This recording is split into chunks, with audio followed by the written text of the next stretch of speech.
Oh, welcome to the Sharpe Way Show. A little bit past 7 p.m. on the East Coast. So happy that you are with me this evening. And I have with me the man himself, a returning champion, Michael Vass. How are you, sir? I'm doing well. I'm having a decent day, even though the news is all over the place. The news has been a bit odd this week. That's for sure. It has all over. But the thing that I brought you on to bug you about, because I thought this would be something that you would have a good take on, is OJ. And I know some people are like, Larry, why the hell are you talking about OJ? And let me give you my take on this, Mike, why I think this is important. Okay. This is why I think OJ is important. Even though people think it's dumb and he's a murderer or whatever, I'm not going to go there yet. I want to go to a spot that I think is more important. And that is, you remember this, you and I are the same age. Mm-hmm. In the 70s and 80s, he was a golden boy. Oh, yeah. Easily. He was the special guy. He was everybody's cool black friend, right? I mean, he was that guy. He was a movie star. Mm-hmm. He was a sports star, doing Hertz commercials, running through the airport. He was an uplifting message for the black community because he started off dirt poor and raised himself up, went to college, got into the NFL, got into Hollywood. He was an image for Black America.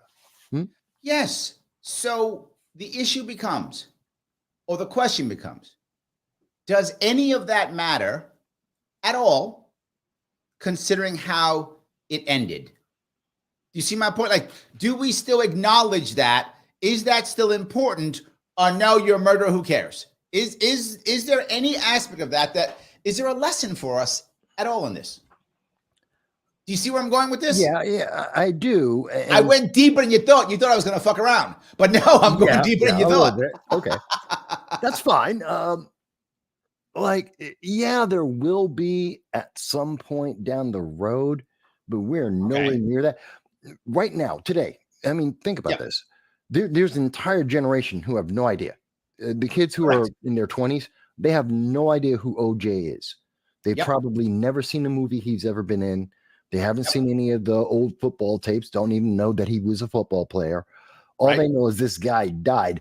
And the entire world, we're talking about The Guardian, the BBC, every news media station and channel in America, the mainstream, they're all talking. They've all mentioned him. They're going to mention him today and tomorrow.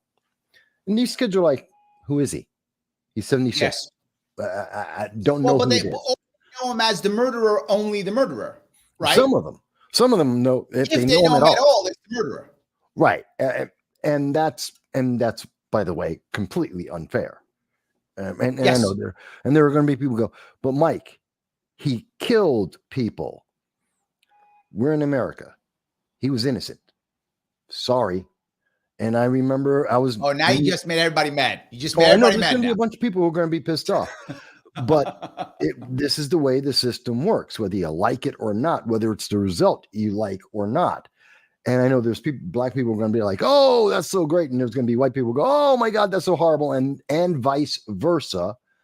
Because I remember. I want to touch that piece too, right? Because if you remember the timing of this, right? I think now, if you ask most black people now, right? I think most, this is my gut. You tell me if I'm wrong on this. If you ask most black people now, they're like, yeah, he's guilty. That guy, he did it. Of course he did, right? Yeah, he did it, right? And I think now as we look back, most black people would say that. But at the time, I don't think that was true. Or let me go to what I think some people say is more controversial. They thought he did it, and so what? I think that was more. It was he did it, and so what? And I go back to Rodney King. Mm-hmm. I think, for those who don't know this, when Rodney King was 92, 93, something like that, in that area, early 90s, whatever it was. 92. 92. Rodney King is beat up by 6 cops. None of the cops get convicted. Mm-hmm. Black America goes nuts. Now here comes OJ. OJ becomes the symbol, right? And this part's the funny part. And I think you know this. Some people don't know this, but O.J. Simpson wasn't really part of the black community. I mean, he was because his family was black, but he wasn't really part of the black community. No, he wasn't. And he became all of a sudden the symbol for Black America. He went from O.J. Simpson to Malcolm X like overnight. Well, am I wrong here? Modern day, he's like that. Who's the drug dealer that died? Everyone went crazy in 2020. What's his name? The drug dealer. He OD'd. He got, I can't breathe. What's his name? What, you just called George Floyd the drug dealer? Yeah, he's a drug dealing criminal slime. I don't care that he's dead. Yeah, I have no pity or sympathy for. I'm so glad I brought you on tonight. No, how can you say that? You don't know me. Yeah, George Floyd. Yeah, he's a criminal. He died. Okay. Yes, but just because you're a criminal does not mean the cops should kill you, right? Nor should you overdose on fentanyl. But I'm sorry. My sympathy runs short for violent criminals that try to put guns against pregnant women. I'm sorry. I have less empathy for that. Can we go back to O.J. Simpson becoming Malcolm X? I was trying to get there. Okay, go ahead. And I was trying to say that for younger viewers, the younger generation, O.J. was essentially the George Floyd of the 90s. An entire generation. I would buy that. The 70s. I would buy that. Yeah, he was. The nation was polarized by this. There were riots about this, even before, during, and after. There was massive tensions. It was political everywhere. People were very divided about this and how to react to it. But there's a difference, though, here, right? The George Floyd situation, it was much more left versus right versus black versus white. In the 90s with OJ, it really was heavily black and white. In other words, if you looked at the BLM riots as an example, black and white people mixed together, right? You look at the people who were against it, black and white people together. So it was a conservative versus liberal or a left versus right when it came to George Floyd. When it came to OJ, it was much more racial. In other words, even conservative black people were like, they were mad too, or happy, I should say. They were happy too. It was much more of a racial piece than it was left-right, don't you think? Yeah. But think about the time. We're talking about the 70s. We're talking about the 90s. It's within roughly 20, 25 years of the civil rights movement. We had just exited, for the most part, a very racist stage of America. And I know nowadays everyone goes, "Oh, America's so racist today." No, it's not. No, it's not. Don't compared to the drug war, I would agree. I think that's right. We're looking back in time. The 70s, we were really a racist nation, 50s and so forth. But we had really gotten into a mode of acceptance, tolerance. Hold on one second. Steve, stay. Yeah, I know. Don't leave. Don't leave, Steve. I hope you're still here. Don't leave. Don't leave. I have sympathy for George Floyd. He doesn't. That's fine. It's two different people here. It's fine. Go ahead. Keep going. I'm sorry. And I respect other people have far more empathy than I do. That's fine. But what we're seeing, it was in looking at OJ, he was that symbol of this kind of the civil rights movement. The acknowledgement that black men can be educated, that they can succeed in business, Agreed. that the man or the system isn't holding you down, that you could do as well as anyone else. And when it comes to money, and this is one of the things about the OJ trial, the trial of the century, and it really was that he did what we hear many people say. He used his wealth to get the best defense team absolutely 100%. possible, and they got him off. Guilty or not, that was their job. They did it.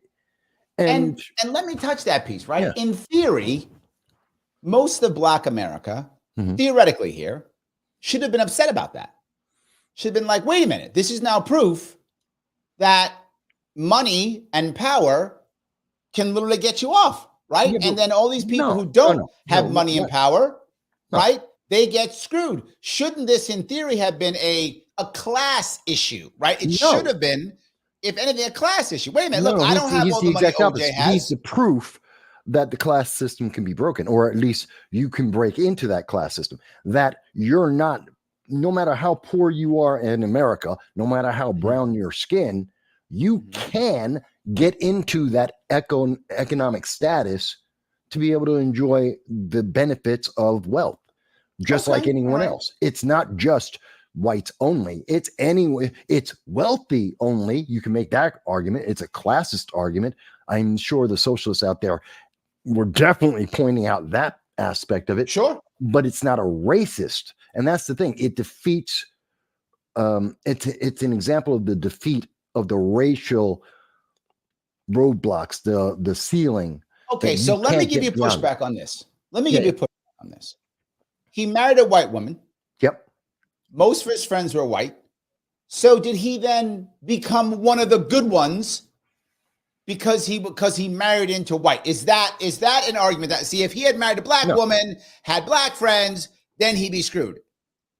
No, because during that time period, we saw a large explosion, kind of like we're seeing now, for different reasons, but an explosion of interracial relationships. Yep, a lot now, tons of them now. Now it's like you've got to. It's part of the fad. It's part of exactly. Yes. Well, I mean, you're not being diverse enough. You have to have someone of a different color with you, otherwise you're not diverse. But in the 70s, it was taboo. It was new. It was still somewhat dangerous. I know kids today don't understand.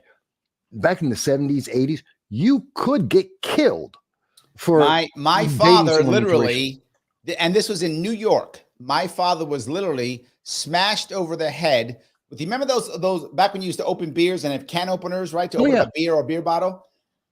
My father was smashed in the head, cut his head open because he was sitting down with the white woman. That's correct. So you're totally correct. I remember that. And so it was, I mean, this is how far America has come that it's so commonplace now. And OJ was one of those examples of it could be commonplace, that he could marry a white woman and no one blinked an eye.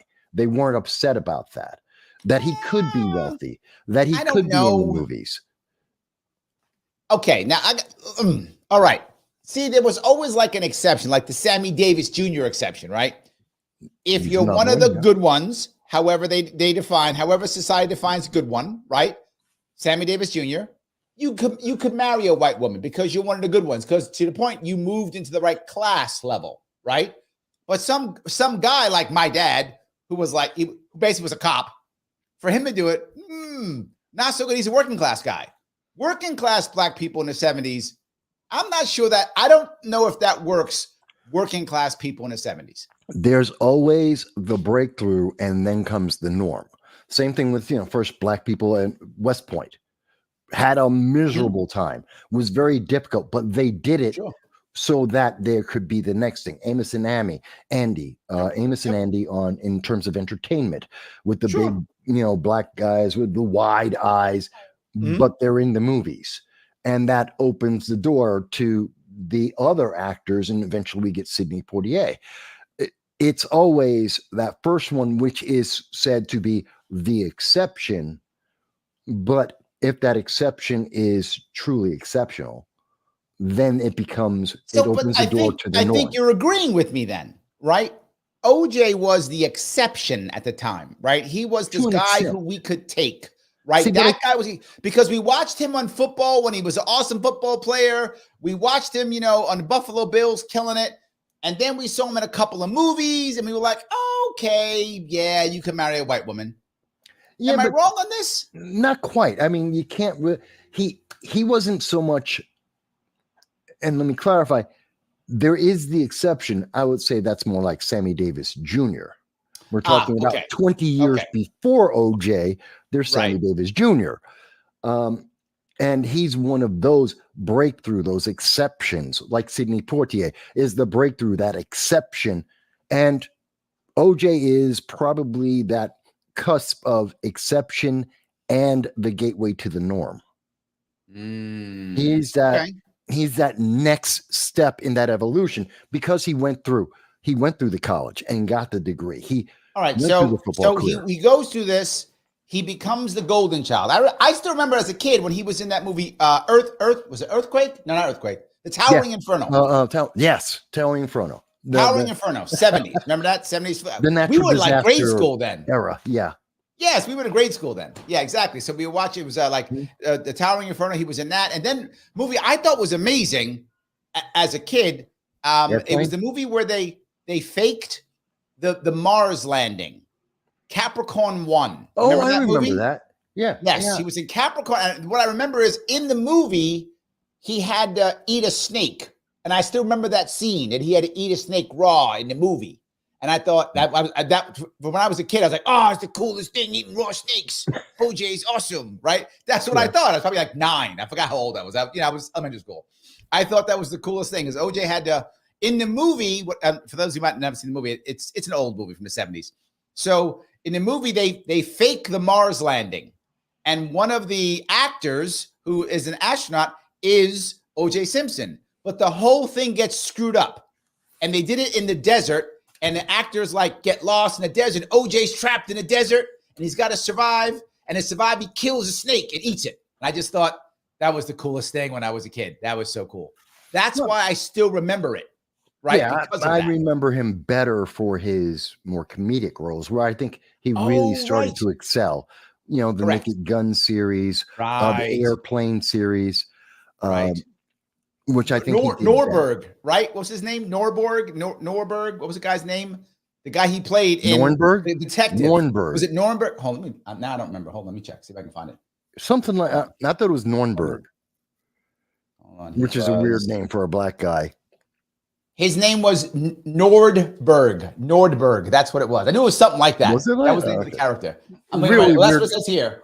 And that's IMDb says it was Nordberg. Nordberg. Nordberg. That was the guy's name. But anyway, he was a riot. He was funny. Yeah, and the name itself is a joke because it's like black guy. It's more like a Swedish, Nordish name, Norse name, and it's like here's a black guy with that. It's like it's part of the joke, which I loved. Right. It was those subversive. What was it? Police Squad. Police Squad. It was on TV after that. Yes, that's right. Funny stuff. And he did that well. But that's part of his legacy we're not hearing today. And we're not going to hear that's about what I'm saying. That's why I wanted to bring this stuff up, right? Mm-hmm. And I'm going kind of deeper here because let me quickly get a couple of comments if I could. We got a few. Yeah. I'm surprised no one's yelling at me. Jay says commonplace biracial relationships, but they're still judged. I think there's some of that, but nowhere near like it was. I do think some people judge. It's true, but nowhere near what it was. I mean, like to Mike's point, there was a chance of you being physically accosted back in the day. Now, the worst someone will do. Have you ever seen the movie Jungle Fever? One of those Spike Lee joints, right? Yeah, one of back with Wesley Snipes before he went to jail. Wesley Snipes, right?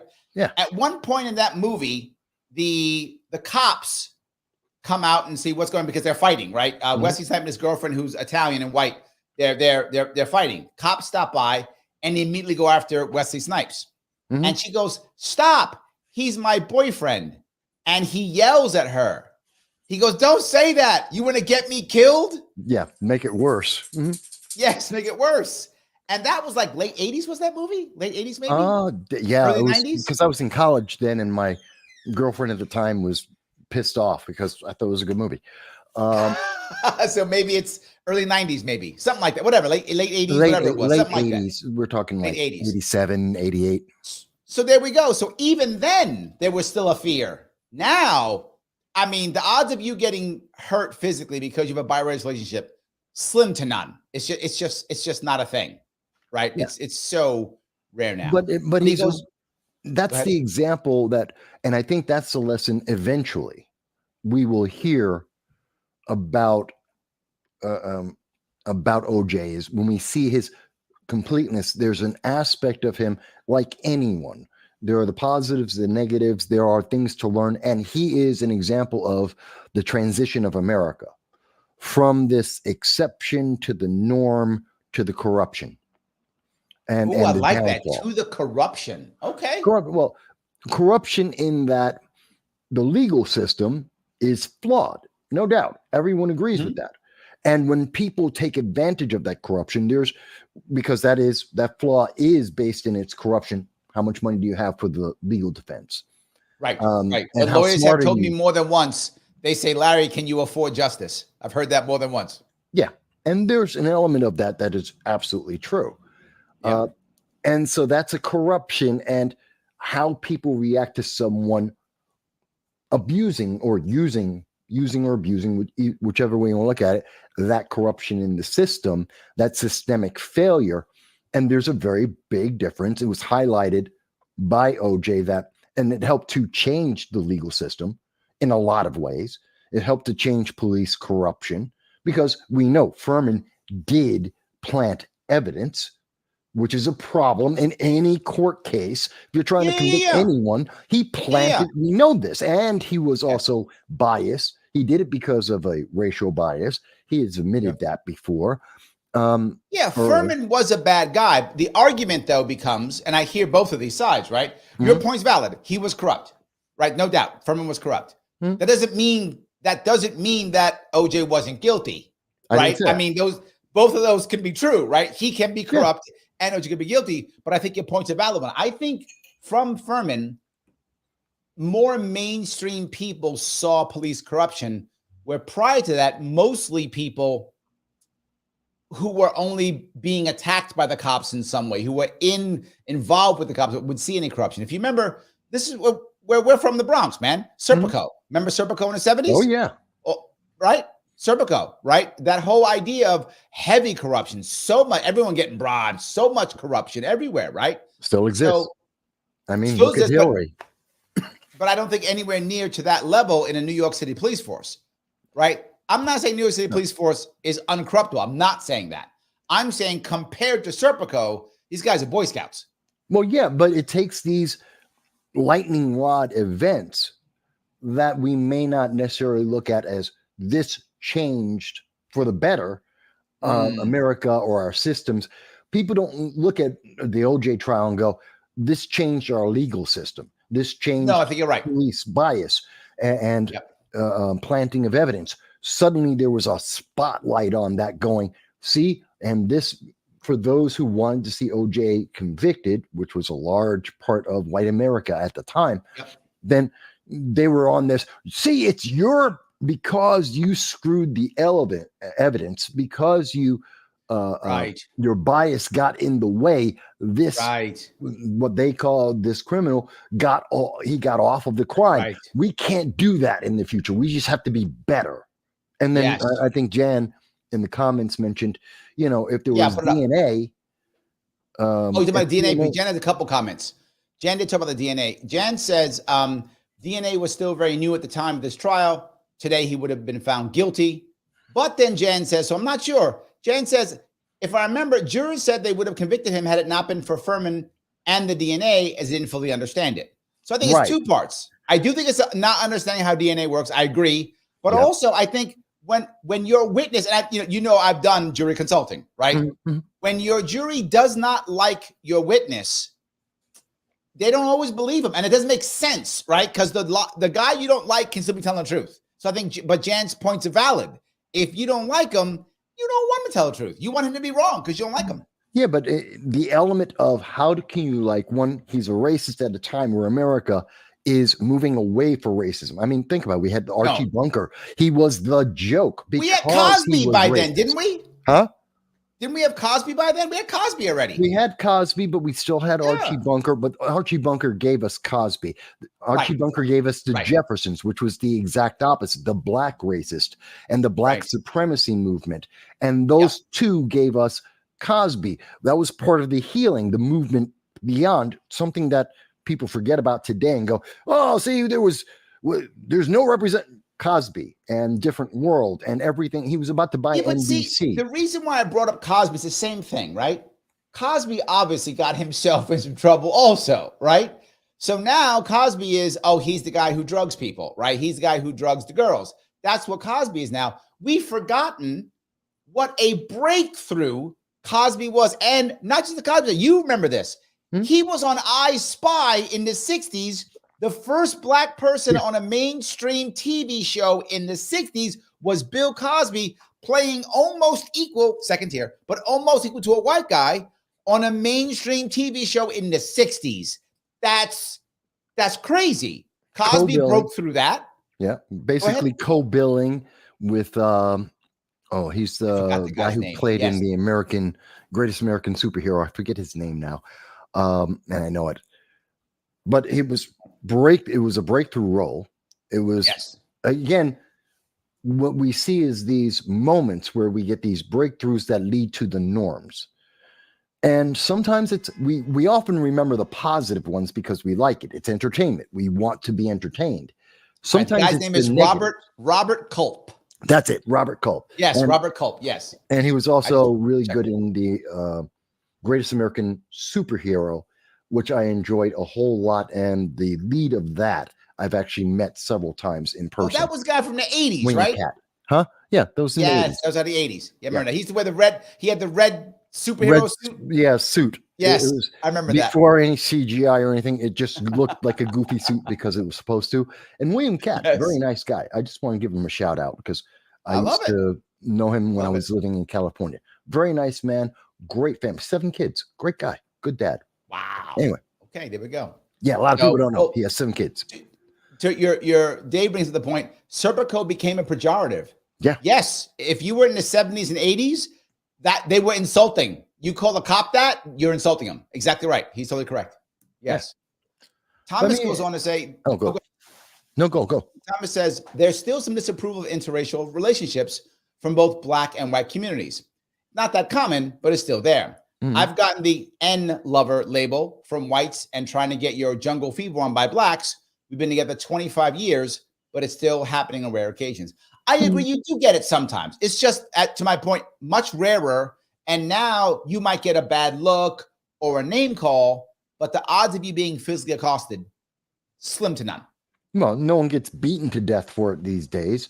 And in the 70s, going into the 80s, you did.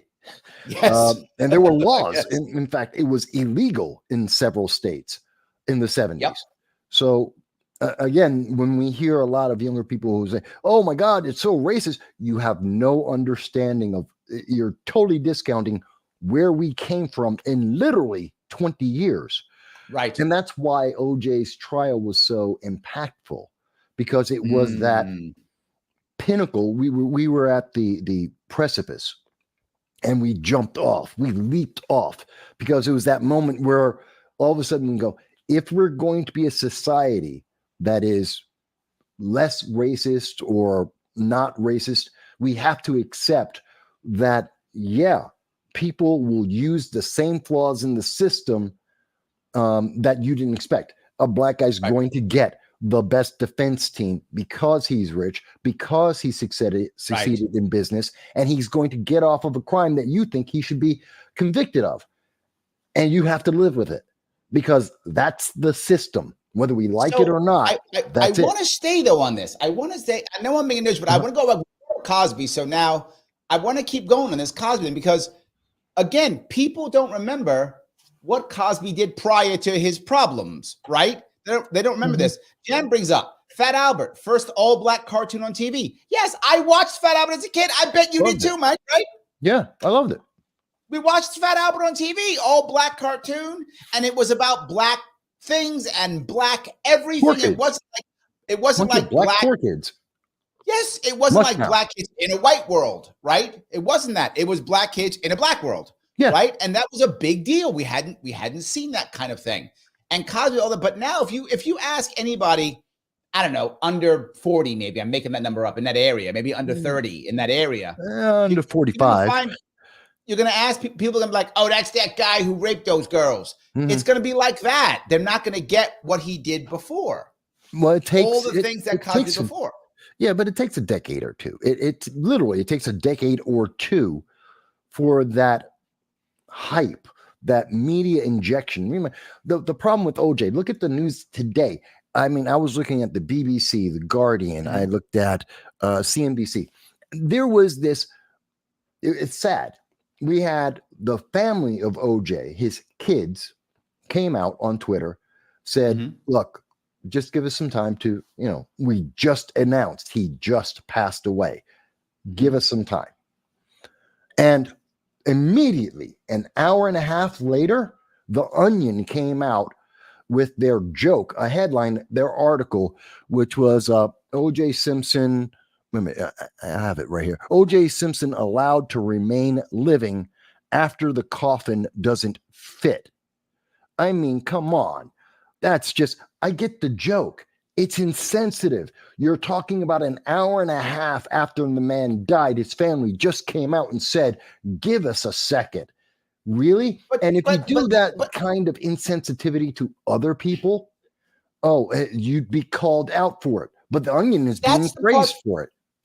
That's the part that I think people don't get, and it does bother me, which is when you start taking a dump on someone who died, you're only hurting their family. The guy's dead. Yeah. So your jokes don't affect him. If you want to mess with OJ, mess with him while he's alive. Tell a stupid joke or punish him while he's alive, right? Yeah. Then you're getting him. But once he dies, you're only hurting the family. He's dead. He doesn't see your joke. He's not going to, I'm going to from the grave Twitter back. He's not doing anything, right? It's done. I think you're right on that. Look, I get why they do it, but I think you're right. It's bad that we just punish the family. It's absolutely insensitive, and I guarantee you the editors that approved that, not so much the person who wrote it most likely, but the editors that approved that, they're probably our age, and they remember the 90s, and they were pissed off in the 90s. And this is their gotcha. This is their, I gotcha. Gotcha in the grave. Right. But all you're doing is being an insensitive prick. Look, I understand the point of comedy sometimes is to make light of death. I get it. Yeah, and political commentary, comedy, the same thing, satire. But there's a breathing room there.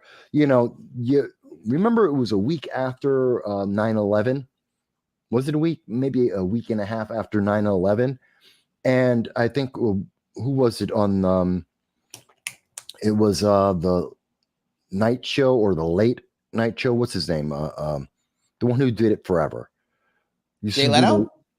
Not Jay Leno. David Letterman? David Letterman, I think it was, who said, is it time? Can we laugh again? Can we make jokes again? Right. I remember that. Yes. And it was about a week and a half because we needed to have that levity, but we also needed to understand the gravity of it. And the problem is we're stuck in this moment. And to be fair, a little bit for me with the George Floyd, same thing. We're stuck in this moment. We haven't moved past the anger necessarily as a nation from OJ or from George Floyd to get to the next stage, which is maybe the acceptance or the learning lessons from it. We haven't got there yet. I want to grab, I think it's pronounced Grammy? No, that's Graham. Graham, is that Graham? Yep, Graham. Graham says, lol, I can't believe I'm the bad guy on this one. The Onion had no obligation, including moral obligation, to wait any longer to release their joke or headline. To be very forward, there is a difference between obligation and anything else, right? You could start taking a massive dump on OJ the second he died. There absolutely no obligation at all to do so. What I'm saying is it's still mean. It does hurt the family. What I'm saying is still true. It still does just hurt the family. My statement is accurate and yours is too, right? They are under no obligation. They can do whatever they want and they're just hurting the family. So both I think are true. I mean, am I wrong, Mike? Tell me. No, no one's saying they can't. I'm not trying to stop someone from doing it. 100%. But I am pointing out that there is somewhat of an unspoken understanding, usually, that we give a pause. I mean, we hear this sometimes after mass shootings or school shootings, where people go, "Stop talking about the politics. Don't make this political." As we hear the left, make it massively political. But if you're on the right, oh my God, don't talk about the Second Amendment right now. So that's another way that we see that. We know that most people want a pause, because we get it. But I'm still I got to go back again. And here's the thing I'm truly trying to get to, which maybe you're saying it's a couple months or a couple years or a couple decades or whatever. Depending on the situation, yeah. Let's go forward 50 years in our minds. Hopefully you and I are still kicking in 40, 50 years. We hope. You never know. I'm probably going to be like I'm going to be a brain in the box at that point. I'm just going to be a brain. I'm going to be an AI. I'm going to be an AI generator one. You're the healthy one. I'm not. So it's probably you. Maybe. We'll see. All right, let's go 30 years then. You and I are probably around 30 years, right? So let's go 30 years. 30 years from now, I feel like everything that Cosby did will be forgotten. He will only be the guy who drugged the girls. I think OJ, everything he did will be forgotten. He will only be the guy who killed his wife. I don't think history is going to be good to either of these men at all. And again, I'm not saying they're good men. I'm not saying they're good men. What I'm saying is they did some good things, and people should get both the good and the bad in their life, and you can judge them any way you want. But I think no one will be talking about Cosby's good things, like what he did in TV, what he did on the radio, what he did with his LPs. She was listening to his LPs when she was young. Hold on. If I could find what she said. Here, Shelly says, I was still listening to Cosby's on LP in the 60s and 70s, right? LPs, for people who don't know, that's the big albums, the 33 albums. It was actually, when we listened to actual records, records back in the day. And I've met Shelly. Shelly's white. So this is a white woman who's listening to black comedy. Amazing. Great. In the 60s and 70s. That's a great thing. That's a way we're coming together. That's a way of making things work, right? Just like Cosby was when he was on TV. It's like Fresh Prince was Will Smith when he was a Fresh Prince. All these are good things bringing us together. And I think he'll get nothing. He'll just be the guy who drugged people. I feel like the same thing with OJ. All forgotten. Well, no. But and by the way, Todd, I'm glad that you own I'm glad at 36 you own them. I don't care that you're white. I could care less. In terms of the color, don't care. No, but I wanted to bring that up as the healing part, right? That brings people together in the 60s and 70s when people were very segregated in the 60s. I understand. And this was their way through. Again, the exceptions lead to the norms. There's the one-off which leads to, or the breakthrough that leads to the exception that leads to the norm. And then that norm, once things become normalized, they usually become corrupted and fail at some point. It's human nature. Okay. Because the effort isn't there all the way through. It takes a lot to be exceptional, to break through. It takes a lot to be exceptional and to be at the top. Normal is normal. No one puts a lot of effort there. So, and here's the thing. My problem a lot today, and I did a short video on this a little earlier about OJ dying, is he is going to be remembered eventually for more than just winning a trial, which honestly isn't that big a deal. People are supposed to win trials if they can prove their innocence beyond a shadow of doubt. That's the way our system is supposed to, because if you don't, well, then we have a Gestapo system and everyone's going into gulags. So we should be happy to an extent, in a way. Definitely pulling away from that case. I think you're stretching that one a little bit, Mike. I think you're on the stretching that one. You're stretching this one. I'm not speaking about that case per se, but that the system is working and it works for more than just one isolated group of people. Mm-hmm. But my big thing about being upset about him today, and this is a little bit different, he's being used yet again. He was used as an example of the pent-up white rage against the system that was changing so fast. Some people, older people at that time, couldn't adjust to it. The people who were 50, 60, 70 were the most outraged because the system had changed in literally 20 years, and they still had that residual holdback. And today he's being used yet again in kind of the same way, because now he's deflecting against, well, there's the inflation numbers for Biden. Oh, talk about, this is another reason why all the media have focused on him, why he's on all of the social media, is so we don't have to talk about Spike kicked David Hogg's ass last night. Accurate. Biden's inflation numbers are insanely bad and confirms Also we accurate. are in a recession, and it's going to be going on until 2025. And we've still got Americans that are in Haiti that Joe Biden won't talk about. We got 40 hostages. All right, hold on. Probably the Americans in Hamas. I want to go to people are talking, but before we go there, guys, if you're watching and liking what we're talking about here, please click the like button. I know I bug you all the time. I do it because it matters. If you haven't clicked the button that is like, you basically are saying that, I don't know, something bad, that you think OJ's still alive. That's what I'm saying. You think OJ's alive if you don't hit it. You think it's all a scam. That's what you think. You think he's hanging out on Epstein's Island. That's what you think if you don't click the like button. So click, actually, some of you would actually not do that. Sorry, click the like button anyway. It doesn't matter. If you're watching on X, please retweet this. It's important. If you want your chat to get to the front, super chat me if you haven't been watching on Larry Sharpe YouTube. You want to become a member so I can keep doing this? Yes, I am rock and rolling.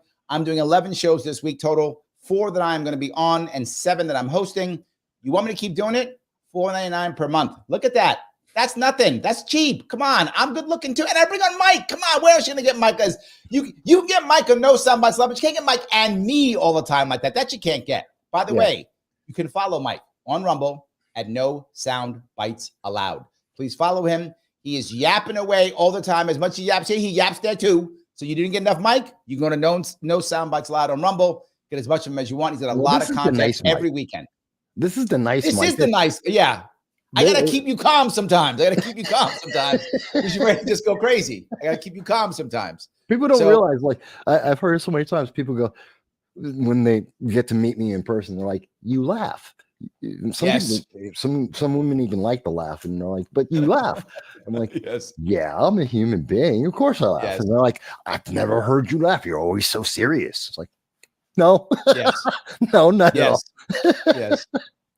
So let me grab a couple more comments if I could. Let's see here. I love comments. Please comment, people. Tell me if you think I'm evil or if I got it wrong. I love it. Tell me. You are a beast lately. You are everywhere. The hardest working libertarian on the planet. I do try. Yes, I do try. Absolutely, yes. She goes on to say she watched the Jeffersons and Cosby, as did I. Mm-hmm. Yes, I watched both. Absolutely. Didn't like the Jeffersons. I love the Jeffersons. I did. One of my favorite shows, but I also like Good George Times annoyed too. Me. What? George Jefferson annoyed me. George was the best. He had that little walk he did. Oh, that was amazing. I'm so proud. I hated that. Then, such a caricature.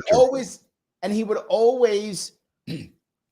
I knew many people who walked that way, so I don't know if it's a caricature. I knew a lot of people walk that way, and you know what's funny? I don't know, but were they copying him, or was he copying? Was art imitating life, or the reverse? I actually he did it. He flourished. I mean, he really put it all the way out there. Yes, people did it, but not to the extent that George Jefferson did it. He was doing it to, again, he was doing the caricature, right? But it did exist. You're right. Yes, absolutely. Robert's mad at you. Rob doesn't like you. Robert's mad at you. He says the way Mike talks about the Floyd situation is proof that he's willing to throw away every principle and value he claims to stand up where he doesn't like the person of the. So he's saying that you don't like Floyd, so you are throwing away every principle. No. Now I'm going to touch a different side of this one. Let me give you my 2 cents on this one, and I'm going to do what any good libertarian would do. I'm going to blame the government because that's what I do, and I am, because this is the truth about George Floyd. George Floyd. Who knows if he would have become clean? I don't know. No. But he was clean. He was. He was clean. And yes, he was. Let me finish my story. He was clean and he was seeing his daughter. That was how he had a job. Then the lockdowns came. And when the lockdowns came, he lost his job. And when he lost his job, he went right back to drugs. And the reason why he was there doing the stupid stuff he was doing is because he was not at work. And if the government wouldn't have locked him down and he would have stayed in his job, he wouldn't have been there and he wouldn't have been dead. So yes, Larry, I can blame the government for every problem you've ever had. Larry, I love you like a brother. You know that. And I'm right. I agree. No. And I'm correct. Okay. That was the government's fault. I lost my job and I was living off of my savings. I didn't go out and decide, and we're talking about the lockdowns. I didn't go out and become a drug addict and sell drugs to children and poison their lives. I didn't do that. He didn't have to do that. I hate that argument. Oh, well, because life is difficult, I must become a criminal. I hate when people use that. I did not say that. You know, I agree with you on that. And I've publicly stated that, right? That's not what I'm saying. What I'm saying is we don't know if this was, look, I've had an addict in my life. Many people have, right? And there are times when addicts turn things around. It does happen. Sometimes not. And sometimes they actually die before they do turn around. Sometimes turn around. My mom turned it around. Yes. Yes. And she turned it around. My mom did. My mom was clean before she passed. She was clean for decades before she passed. I have family that did the same. Yeah. It does happen. So it does happen. So was that going to happen with George Floyd? You're saying no. I'm saying I don't know. That might have been he might have been at his bottom and he might have hit rock bottom. And maybe this was going to be the one that actually worked for him. We don't know. You are an optimist. I am an optimist, guilty as charged. All I'm saying is I don't know. So if it wasn't for lockdowns, there's a chance that he might have stayed straight and stayed clean, because here's what we know by data. The data shows this. There is a magic number, and that magic number is 5 years. If a convicted felon has work for 5 years straight, the odds of them committing another crime are less than someone who has never been convicted. So you actually have a safer society when the people who are felons work for 5 years. Was George Floyd going to get 5 years of work? I don't know. That's my point. I don't know. The government made sure that was a no. That's all I'm saying. Yeah, and so yes. You know what? That's all I'm saying. We know trend. I'm going off of trends and some statistics, and every individual is entirely different. And I'm going by the facts of what he did in his life, the choices he made, and the choices have consequences, and the choices impact the way people feel. Now, one of the things I'd ask Robert is, how am I betraying any of my values by saying George Floyd was not a good person? Because he wasn't a good person. And to say but that it doesn't mean he deserved to be killed. I didn't say. I never once said he deserved to be killed. Yes, you did. You said his consequences for his actions and blah, blah, blah. No, I said I don't feel bad that he's dead. I'm not going to cry even a single tear for the loss of George Floyd, because I think he lived a miserable life, and I think he died the way he lived. But that's not saying that I want him to die in that manner. No, I never said that. I never said that he should be killed that way. No, I said he shouldn't have been killed. Natural consequence of the way he lived, and it's completely expected. But that doesn't mean that I wanted it to happen. There's a big difference, and that's part of the problem that we're seeing now with OJ and some of the other things we're talking about. People are Robert has got you here. No, Robert's got you on this one. Robert says it's hypocritical for Mike to stand on OJ's innocence, regardless of not if you disagree with the outcome or not, but then ignores the decision of the court for Floyd. Now, the court said that Floyd was murdered by the cop. I didn't say he wasn't murdered. Yes, you did. You said he OD'd. Yes, you did. You said he OD'd. No, I said he had drugs in him. I said he had fentanyl in him. OD'd. No, I believe I said that he was on drugs, and I said he had fentanyl in him. I don't believe I said he OD'd. All right, I think you did. I think that's what everybody heard. Maybe I'm wrong, but he did have fentanyl in his system. Yes. And it was a lethal dose to most people who aren't drug addicts, to the extent that George Floyd was. Yep. And I've never once disputed George Floyd's death or saying that he should die that way. I'm saying I'm not surprised by it. I'm not sympathetic to it. Just like I'm not sympathetic to the fact that OJ won. I highlight the fact to highlight the changes in our system and the greater impact that it had. If someone wants to ask me, gee, Mike, do you think OJ was innocent or guilty? He was absolutely guilty. They gave him the wrong charges. He didn't commit the crimes by himself. I'm very sure of it. And I think he had his buddy Al help him. I think they gave him the wrong charges, which is why they needed to plant the evidence so that they could try and get him convicted. And I think he was punished throughout his entire life, even though he got off because they made the initial mistakes. of the wrong charges and the bad investigation that anyone is supposed to win because the government screwed up. You're supposed to win. You're not guilty of what they charged. That's not your fault. That's the government's fault. But I don't hear. In other words, if you think that OJ did it, which I think he did, right? Yeah. Then I should be mad at OJ. George Floyd didn't kill anybody. Did he make bad decisions for his own life? 100%. Fentanyl kills. He made terrible decisions for himself. He sells fentanyl. He's a drug. He was a drug dealer. People die from his drugs. So is the FDA. So are doctors. And I would hold them accountable too. So I'm not restricting my. So hold on. Okay. No. You are walking into my trap right now, Mike. You sure you want to back out the minefield? You're about to be walking into the minefield now. So you're telling me now, if the guy who runs the local drugstore gets choked to death by a cop, you'll be like, good, he was a drug dealer. Is that what you're going to say? No, I didn't say that about Floyd either. What's the difference? I didn't say that about Floyd either. I never said good. Yes, you did. No, I didn't say good. I said I'm not sorry. There's a difference. So you wouldn't be sorry if some guy who runs a drugstore, the pharmacist in the CVS or the Walgreens gets choked out by a cop. You'd be like, yeah, what are you going to do? Happens. If he was evil, if he was an evil bastard, no, not at all. How do you know George Floyd was evil? I equate drug dealing and the deaths that it caused with evil. Yes, it is an evil is a blight on humanity, and it is sometimes you're just so damn conservative, Mike. Yes, sometimes I am. You're just so damn conservative. God, yes. I'm very consistent in my beliefs. If we have the same circumstances, I have the same result. The fact that others don't, I can live with it. Many people think, there are wall murals thinking that George Floyd is somehow a saint and he has been elevated to sainthood on the progressive left. Fantastic for them. I'm never going to be that person. And I'm going to remind them that no, he was a man. He was not just flawed, but he was committed to his flaws, and his flaws were deadly. I'm not sad that he died.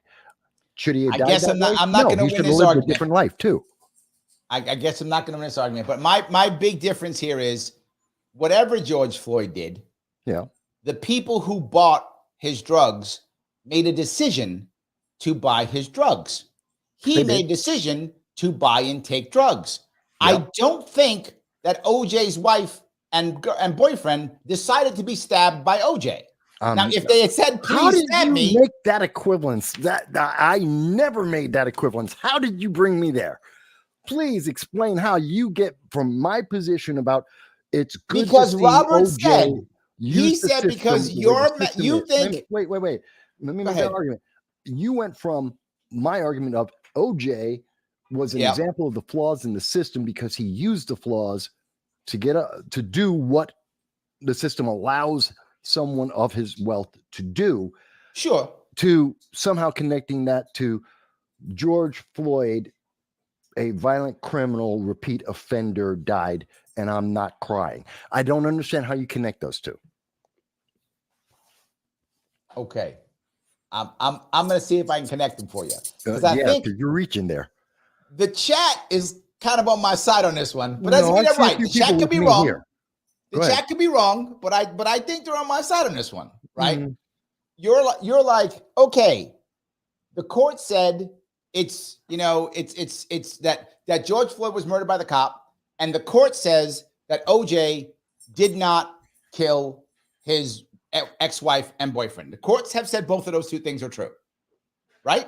Mm-hmm.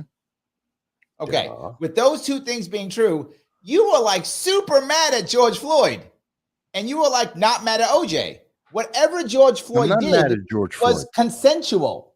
I'm not mad. No, you're what OJ did was not consensual. No, you're misattributing my feelings. You literally called him evil, an evil man. You're not unhappy he's dead when he left the family behind. I never said I was happy he's dead. Again, you're conflating some of my feelings. Okay. My feelings are not unhappy. You're not unhappy that he's dead and he left a family behind. That's sad. Okay. Okay, you finally said it's sad. Okay, No, I'll take it. It's sad that his family was left behind. I don't care that he's dead. Yes. I don't care that he's dead. It's sad for his family. I don't care that he's dead. Okay. Two different things, very different things.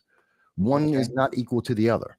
He made choices. Those choices were abjectly evil and vile, and I have no problem calling him out for that. And I don't think that we should burn down portions of our country and destroy neighborhoods for decades.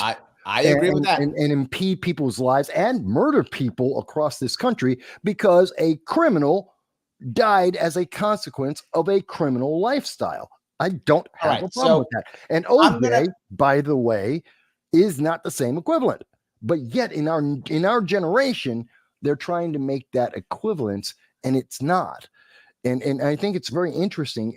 Someone should really, if they really want to do a study on this, if they really want to do a documentary on it, is comparing America in the 90s and that environment in the 90s and what we see in 2000 with George Floyd, the things that are similar, and there's a lot more that isn't, but yet look at the reaction. A reaction that's going to last decades, that are going to harm and affect people for decades. And I think that's the thing we should be looking at right now, is look at the vitriol against OJ, that they can't even let him lie in the ground without trying to jab needles at him. They're trying to continue. The Goldman family, right or wrong, are continuing to sue him even after he's dead. We're seeing a lot of people around the country are literally cheering the death of OJ. But here's the issue, though, and this is what maybe I'm not being clear on this. The issue is whatever George Floyd did, criminal or not, bad or not, everyone involved, it was consensual. You may disagree with their act. You may think he shouldn't sell drugs. He didn't force anyone to have drugs. They bought them. You may think fentanyl's bad. You know that he has a violent criminal. You know he's been convicted of violent crimes with and without guns against individuals, that he robbed people. Yes. Okay, so that's not consensual. He's not. Yeah, but he didn't kill them. That doesn't stop it from not being consensual and being violent and being criminal and being vile. I'm sorry, pointing guns at the belly of a pregnant woman. Hold on, though. Vile. Let's be fair on this, though. You are right. And he got convicted. And he was punished. Yes. All of those things were true. Yes. And he was punished. All those things were true. In fact, one of the reasons why he struggled to have a job was because he was a convicted felon. And again, I'm not sad because of that. That's his consequences. I understand that. But my point being, he was being punished. That's all I'm saying. So of course people would say, well, he's being punished. Plus something else. Because of what I said, people know what I said is true. That at one point he was clean. He has a redemption arc that OJ does not have. OJ is the opposite. OJ is the guy who was going to the top, who then threw it all away by killing his ex. It's the opposite storyline. It's the opposite. I think it's both the same, because neither man actually was redeemed. And I think that's the similarity between the two. It's a sad story that at the end, these individuals could have redeemed themselves, possibly, and didn't. Neither of them redeemed themselves. And if anything, that should tell America, well, there's something that is essentially missing. That we have these individuals, and they're examples, perhaps extreme examples, of something that is existing in our society, and that is throughout the entire society: white, black, left, right, rich, poor. Doesn't matter how you want to define people. It is an undercurrent of something that is in our society about the lack of redemption, that people think they don't need redemption. And that's possibly, and I believe it has a lot to do with the indoctrination in people and the entitlement people have. I'm entitled to be screwed up, to have these massive flaws, to make these bad decisions with horrendous consequences. And I don't need to apologize or redeem myself from that. It just you just have you to have a accept valid it. point And if there. you Yes. don't accept it, Yeah. you're the bad guy. And that's, Yeah. I think, a problem that both OJ and George Floyd emphasize. Does that make sense? Yes, I see where you're going with this. I do. Okay. I feel though You don't have to agree, since but which many people know what I know about George Floyd prior to lockdowns, right? Which is that prior to the government locking down, he did have a job okay, and good. he was clean. Those Right. two things were true. That's fine. So that is what people want to believe is a possible redemption arc destroyed Which by failed. government Which failed. because of government. No, he made a choice. He didn't. The government did not put the fentanyl in his hand, say go out and sell that. They did not make him make those choices. He made that choice. It's Agreed. his accountability for his action. Yes, it was a bad time. A lot of people lost their businesses. They Yes. had no money. He did Yep. not have to Yep. choose crime, because if you excuse what he did for crime, there are tens of thousands of poor people in America today who are running around on the concept, well, I'm poor.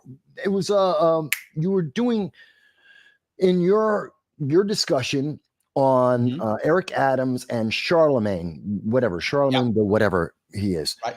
And Charlemagne was posing the argument that, well, they're poor. As a matter of fact, it was about Eric Adams talking about he grew I up remember, poor yes. and running around in the hood, and he knew crime. And Charlemagne's like, yeah, they had no choice. They're poor. Right. They're black. They have to commit crime. And you screamed at him, or Yes. equivalent. You were talking about that is a false equivalence. And I'm saying the exact same thing. I'm agreeing with you on all those things. I'm trying to show you a difference between the two. That's all I'm saying. Well, I see them both having no redemption. They both failed. They're both failed individuals. So let's live with Zach is correct. He goes, wasn't he caught attempting to use a counterfeit? I blame the Federal Reserve. Done. See, we will blame government no matter what, Mike. You just can't get around it as libertarians. We're going to blame the government no matter what. That's going to happen. It's always the government's fault. Yeah, but it doesn't matter no matter what. I think there is a lot to be said for personal accountability, which is in deep dearth at this moment. Yes. There is an absolute vacuum and abyss where we used to have self-responsibility, self-accountability. And I think we need to get that back as a nation. We're so busy being divided by equity and being distracted by entitlement and a lack of redemption that we are rotting our country away. And I think these cases, if we look at them for what the elements of good and bad in them, that this is my point. Yes. Yeah. And that's I'm agreeing with that point, that we have to look at those. We have to look at that. This is what happens when you fail. I think both are examples of a failed redemption. Now, even in that failed redemption, there is good. Absolutely. We saw with OJ, we got to change criminal law. We got to change the criminal procedures and put a spotlight on bad policing, which helped people. And in terms of George Floyd, we got to address some of the latent hangups of some people about racism in America, some of the drug laws and execution of procedures of police in some cases. And we got to look at that. And there has been some reforms, which I would agree with. Some, not defunding the police. That's stupid. Not disbanding the police. That's stupid. No matter how they really want to reword it, it's a dumb idea. All right, I'm going to have to bring somebody on everywhere it's been done. Bring somebody on about that. But there are some positives out there. So, I mean, all right. Let me. I think we have some people in the chat who are probably they're actually nicer than we are. They're screaming at us, or me anyway. Todd says the government did not make Floyd relapse, but they made it easier for him. That I would agree with. I think that is true. They made it easier for him. Absolutely. I'd agree. Yes. Absolutely. So Shelley goes on. She's with you. She's like hundreds of thousands of poor people who don't commit crimes. Yes, I agree with that 100%. She says, we don't know where they stood in the end. They could have both regretted their actions. Yes, but I'm not sure that's enough, right? That's possible. Who knows? But it's not enough, right? I did not see OJ regretting his act. I didn't see him apologizing. I didn't see it. So, I mean, Is it possible he did? But he didn't show it if he did, right? If he regretted anything, he did. He acted like, no, I'm looking for the killers or whatever he said. I don't see it at all. So I don't know. He did say that at one point in his life. Yeah, but as far as publicly, there was nothing published about his regret. Yeah. Yes, absolutely. Shelly is mistaken on you. She's like, I'm kind of in all that two libertarians duking this out. He's a conservative. I'm a libertarian. I'm a Republican. I'm a conservative Republican. I'm not a libertarian. Yes, that's correct. Yes, absolutely. If that wasn't obvious. Yeah, yes. If that wasn't obvious. Larry wants me to be a libertarian. I keep trying to pull him over, but he keeps fighting back every time. It's not that they sometimes don't have good ideas, Larry. And that's the thing I think a lot of people get hung up on as well, is they forget. One, we're friends. People don't know. Yes. We're friends in real life. We hang out in real life. We talk like this in real life. That's true. But we can have a debate, be passionate about our views, yell and shout at each other on a regular basis, and at the same time respect each other and respect 100%. each other's views and go, and here's that element in whatever you're saying. I get that. Maybe I can work with that. Again, that's another element that we are showing here is our society saying you can't cross lines, and once you're a libertarian, you're a Democrat, you're a Republican, you can't talk to anyone else. And there's even polls saying that 74% of Democrats and 32% of Republicans won't date someone because of their political affiliation. Yes. Are you kidding me? Insane. That can change tomorrow. Yes. It's absolutely ridiculous the way we're dividing each other. I had on Tuesday, that guy's literally talking about socialism and communism is the answer. Capitalism is bad. Professor I had on Zenkis, I had him on Tuesday.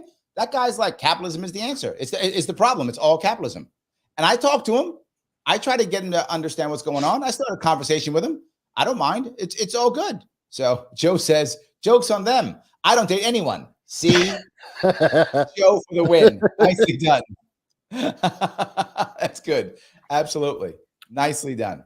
But yeah, I mean, I guess the piece I want to get to as I've been pushing through this is, do we now erase them? Because your point, how do I explain this point? That you made a point that I really like, and I think it covers what I was trying to get at, which is there is no redemption. We don't want a redemption arc, right? And I think that's not true. I got to get my thoughts together on this one. I think at our core, humans, that's what I'll say, love the concept of redemption, that someone could make an error and screw up and make things right. Whether that is making things right personally or for the family. I mean, half the movies now that are violent are like, he's going to get revenge for what happened to him, right? They killed his dog and now he's going to murder them all, right? Even that is making things right in a way. But redemption is more of me having a flaw, making some kind of error in something, and then I'm able to do right in some way, my come to Jesus moment, right? I think as humans, we like that. But I think your point's very valid. In society, we've been throwing that away. We've been pushing, at least in Americans, I don't know if that's true across the world, but I feel like in Americans, we've been throwing away. It's like, once you're bad, you're just bad. And if you're good, you're just good. And you know why you're good? Because you're a victim. You know why you're bad? Because you're an oppressor. And that's just it. Did that make sense, what I said? I'm so triggered. This is me getting triggered. Okay. To use that. I can use that. It's their term. I can use it. Absolutely. Yes, America is poisoning mostly Europe and the United Kingdom. Most of the English-speaking cultures that or Western cultures, with our ideas about the diversity, equity, inclusion, and it is horrendously affecting their societies, which is why they're more and more rejecting us. In particular, take a look at France. They've rejected professors trying to teach DEI in their country. And we see the backlash in Southeast Asia.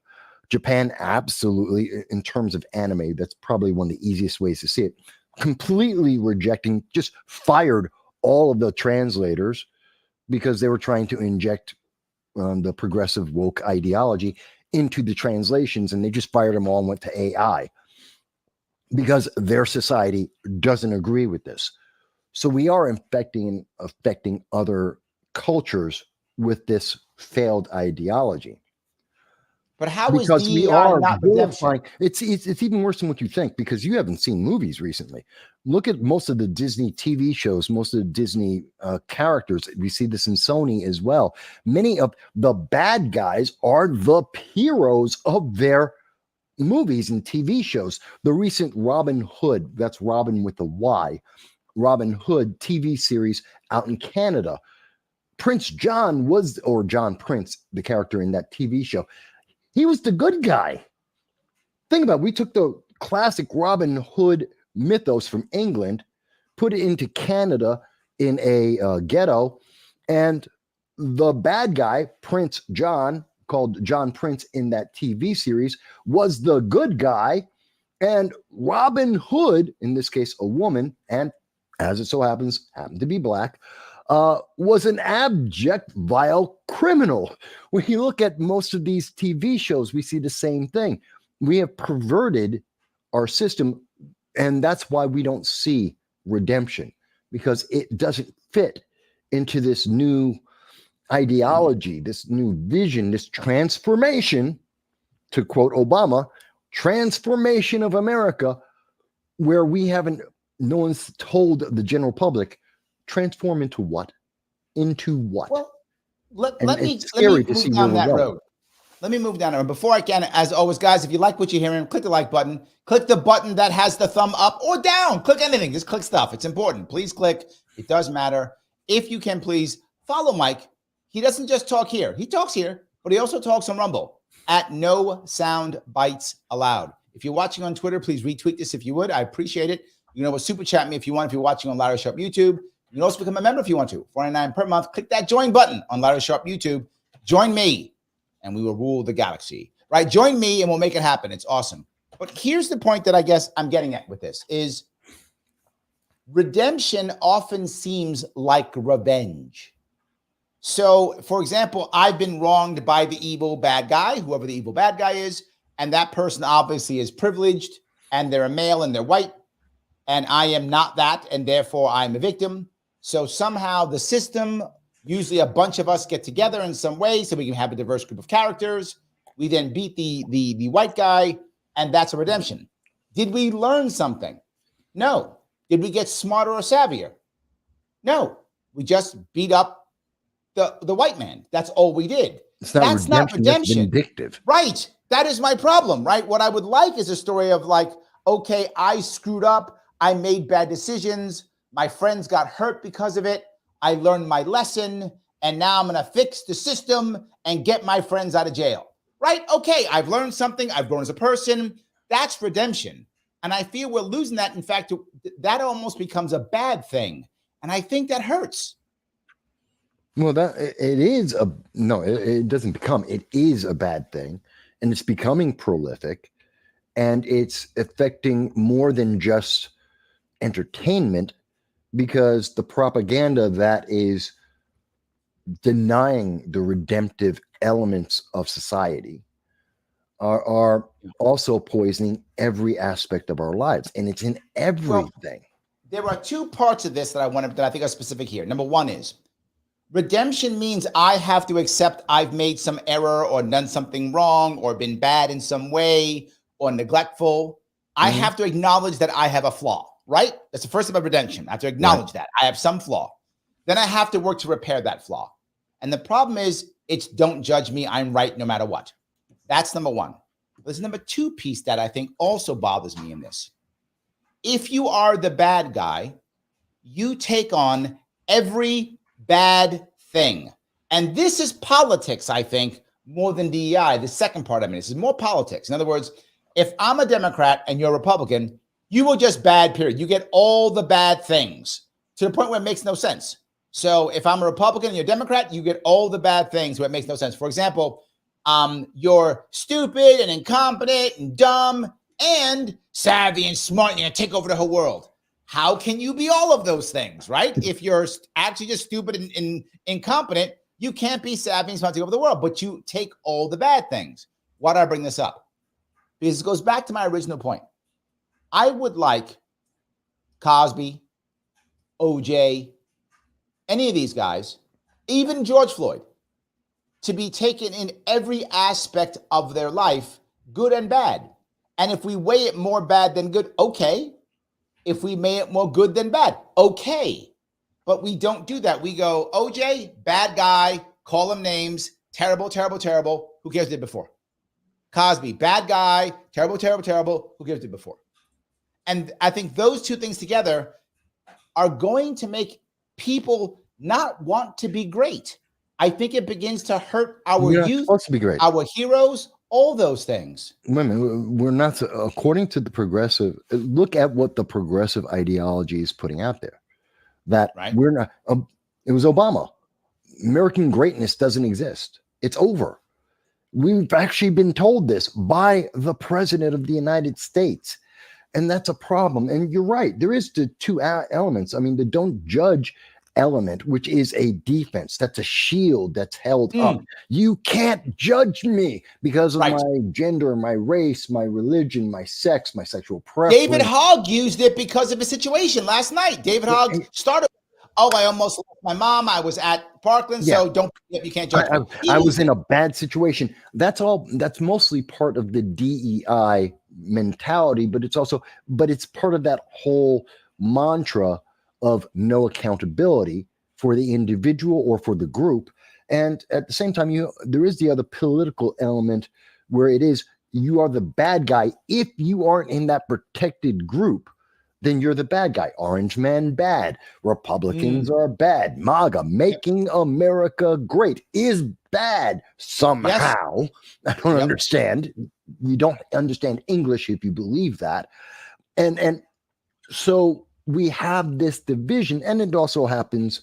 It's not just against Republicans, it's against libertarians, it's against liberals and progressives. And I will not say that I'm not immune to that myself. I am sure I do it from time to time, probably less than most people think, but I'm sure I do it as well.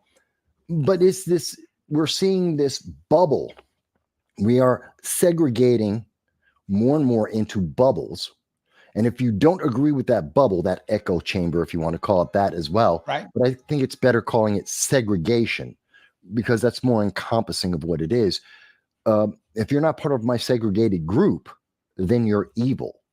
And that's why we get this vitriol against Cosby, against OJ, against, yes, even George Floyd, Will Smith. Yes. Each in different degrees, in different ways. And that is troubling because we should be able to do what you and I are doing right now. Yes. What we're doing with the audience right now is, okay, I'm expressing an idea, not my feelings per se, but my ideology. And I'm trying to define it more so that other people can understand it. You're doing the same thing, Larry. We're pointing at the problems with it. And in doing that, if we pick at that and go, and here's the good part, and here's that good part. Yes, from each of absolutely. us, we build a far better society, except no one wants to take the time and effort to do that because you have to be responsible and self-accountable. Yes. Yeah. Dave brings up a valid point. He says, I think it's true of both OJ and Cosby, but that could be applied to almost any famous person. Kevin Spacey will only be remembered for a sex scandal. Okay, but then, Dave, let me ask you a question. No, I don't think so. I think he's wrong there. Can someone like a Kevin Spacey, or could have in theory OJ or Cosby, either one of them in theory, could any of them have come back? Could there have been, would our society have accepted a redemption arc? In other words, could Cosby have said, I don't know, started doing TV again, or started a nonprofit and started helping out kids or something? Could OJ have repented? Let's make it more simple. Let's make it more simple. Will Smith. Please. We see this experiment going on right now. It's Will Smith. Okay, tell me. Okay, he wrongly smacked Chris Rock out of, and I understand emotional issues. Look at his wife. Look at what he's been going through. At least what's been released. If I had her as a wife, I'd be slapping people too. I agree, but that doesn't mean I should. Doesn't mean that it would be Chris Rock. But anyway, more importantly, get divorced. But and again, this is from the outside, looking at the evidence that's available. Could be completely different. Don't know. Can only speak about what we do see and hear. So he went out attacked Chris Rock, destroyed his career. Literally, instantly lost hundreds of millions of dollars of movies. Absolutely. But now we have Bad Boys coming out. This is his redemption. That right? Yeah, it's coming out. I didn't know that. Yeah, and I've seen the trailer. It's got moments where it's kind of funny. It's like that's the right. We're gonna see it. Do we accept him and do we go, okay? That's his redemption arc. Now the question, because we've always known elements of, or what we know of Will Smith is that he's not a intrinsically bad person. He doesn't intrinsically do bad things. He's been dumb before. I mean, he had millions, lost it all with his friends, rebuilt himself, rebuilt his career, moved forward. So redemption does exist, but does it still exist in society today? Can we say, okay, he's kind of sort of apologized to Chris Rock, close enough. Yeah. He's given us enough time to deal with it. Can we accept it? Can we forgive him? And I think the answer is going to be no. All right, hold on. Let me go. You've now opened up a whole new thing. All right. What if, I'm serious here, what if it's just a really good movie? And the example I'll give you is a live one, Michael Jackson. All right? Yeah. Michael Jackson, people still think he was, you know what, with the little kids. Everyone still, I don't want to say the word because I might get demonetized, but you know what I'm talking about. Yeah. People still believe he did with the kids. Yes, I believe that. But, yes, I believe that. Yes, people do believe that, 100%. And I'm one of them. The guy's the king of pop. I mean, his music was amazing. Yeah. I mean, it's just true. His music was amazing. So do we give him in any way as a society because his music was awesome? So we shouldn't have. Who cares? He's got great music. I'm going to listen to it. I'm still going to, sing his songs and stuff. So he did some stuff with some kids. I don't care. And if you have the right friends, see my point? Yes. If we have the right friends, very often, or at least in the past, the answer would be yes. Now, no. Now, the stigma is because of social media, because of the way that we are indoctrinating people to accept whatever the mainstream says, and you are always punished. You are always guilty, waiting for the next crime. Kevin Hart. He had to go, they went back 15 years to find one sentence to demonize him and almost destroy his life. Yes. I mean, absolutely. Literally, it's like, if you and I are lucky, all of our screw ups of being 20 doesn't exist. No one has any record. Didn't exist. No one has any record. I completely agree. There's no there's no cell phones running around showing us being dumb 20-year-olds because we were, because everyone is 100%. And that's fine.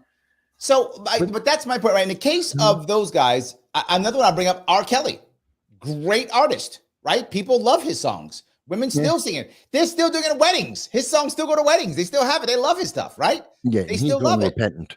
He's a problem. But yes, he's a problem. And that was my other issue, right? Neither of them are actually. Well, Michael Jackson's dead, and R. Kelly's still saying he's innocent in prison. So neither one of them's repentant at all. But we kind of let them go because they're so. I guess what I'm going is, what if Cosby had come back out with a new TV show, right? He had rebooted Cosby or whatever. Mm-hmm.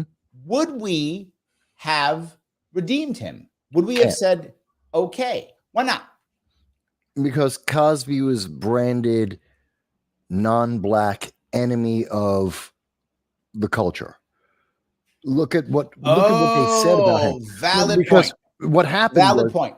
Yes. It wasn't, Cosby didn't get destroyed because of what he did. Cosby got destroyed because he started saying something that was politically against the mainstream message. He was telling black kids, not follow the narrative. You're right.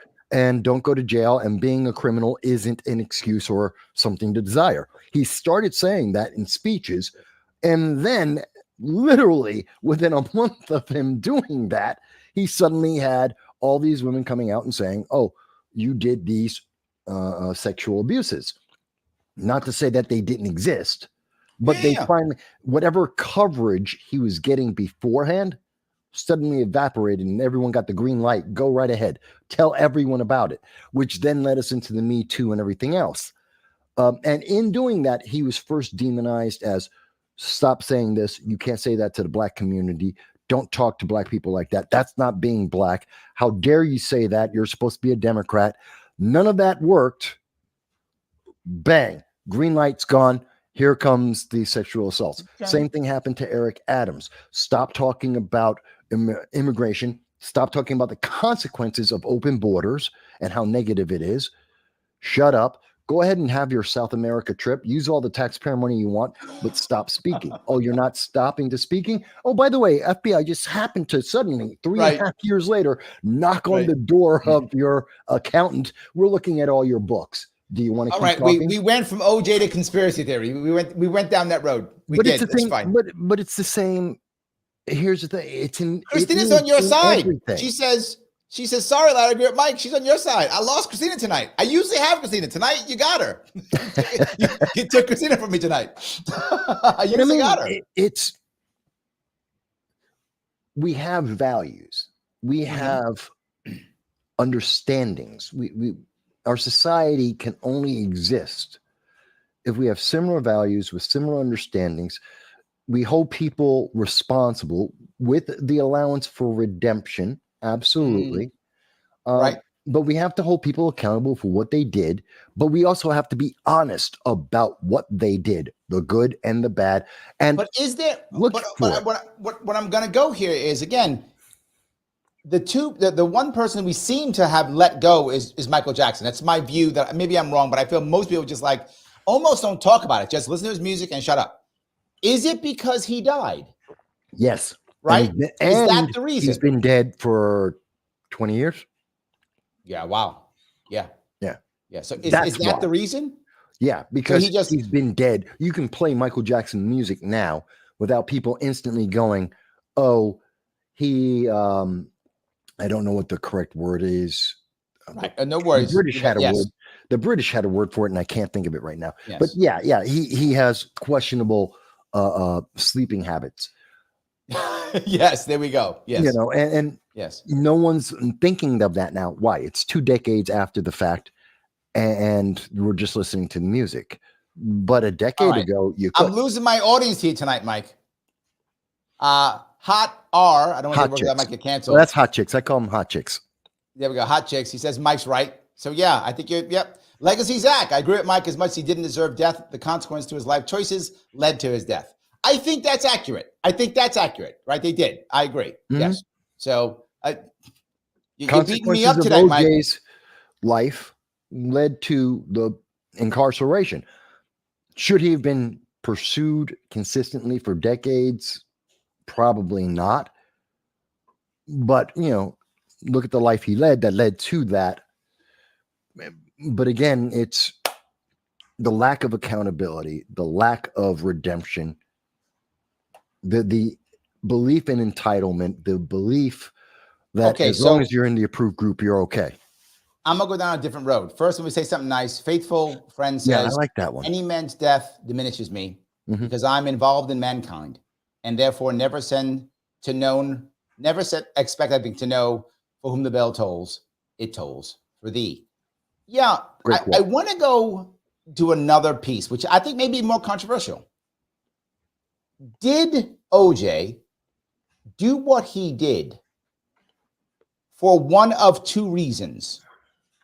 Did he do it because he felt, oh my God, I've lost the thing that I wanted, my family, and some guy took it, so if I can't have it, nobody can, and I'm going to end both of them?